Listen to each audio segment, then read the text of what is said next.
Russian President Vladimir Putin has escalated tensions with the United States, announcing that Russia's nuclear-capable Oreshnik hypersonic missiles are now in serial production and ready for deployment. This move comes as a direct response to the U.S. President Donald Trump's decision to reposition two nuclear submarines, signaling a dangerous new chapter in the U.S.-Russia relations. The issue began on August 1st, when Trump expressed frustration over Russia's ongoing war in Ukraine, threatening sanctions if President Putin didn't meet his 10-day deadline for a ceasefire. Former Russian President Dmitry Medvedev fired back on social media, mocking Trump's threats and referencing Russia's dead-hand nuclear system, a Cold War-era mechanism designed for retaliatory strikes. I think it's Russia, I think it's disgusting what they're doing. I think it's disgusting. This is Biden's war, it's not my war. But I said if I get in, I'll try and get the thing stopped. But I think what Russia's doing is very sad. A lot of Russians are dying. You have a lot of Russians, more Russians are dying. But Russians are dying, Ukrainians are dying. You know, the United States isn't really involved in that war. It shouldn't be. And by the way, I made a deal with NATO where NATO pays us for everything that we send. We send them ammunition, missiles, etc. And we're not paying anything for that war. But I will tell you this, it should be stopped. It's a disgrace. And the ones that are dying are they're losing 7,000 now. It was 5,000. They're losing now 7,000 soldiers a week, Ukrainian soldiers and Russian soldiers.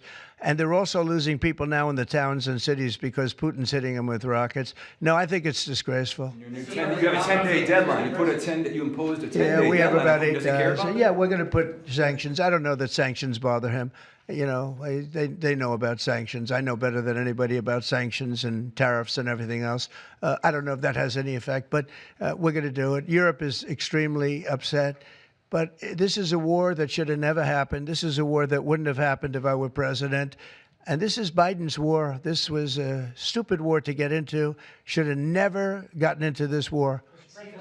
Trump doubled down the next day, August 2nd, confirming the submarine deployment was a precaution against Medvedev's nuclear rhetoric. The move, described by analysts as a rare public signal of U.S. military posturing, Trump emphasized the need to protect American interests. Trump confirmed the submarine deployment was a precaution against Medvedev's nuclear rhetoric.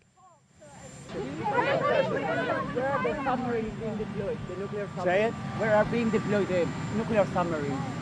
Oh, yeah. Well, we had to do that. We just have to be careful. And a threat was made, and we didn't think it was appropriate. So I have to be very careful. So I do that on the basis of safety for our people. A threat was made by a former president of Russia, and we're going to protect our people.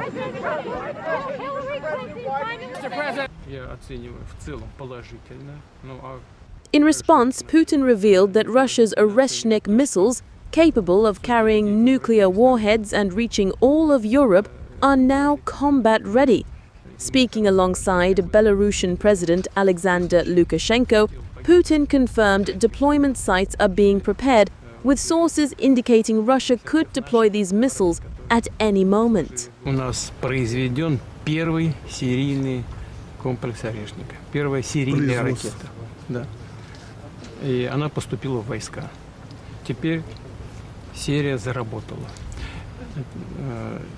Первое. Второе, наши специалисты, и белорусские военные специалисты, и российские, выбрали место для будущих позиций. И сейчас идет работа по подготовке этих позиций. Так что, скорее всего, мы до конца года этот вопрос закроем.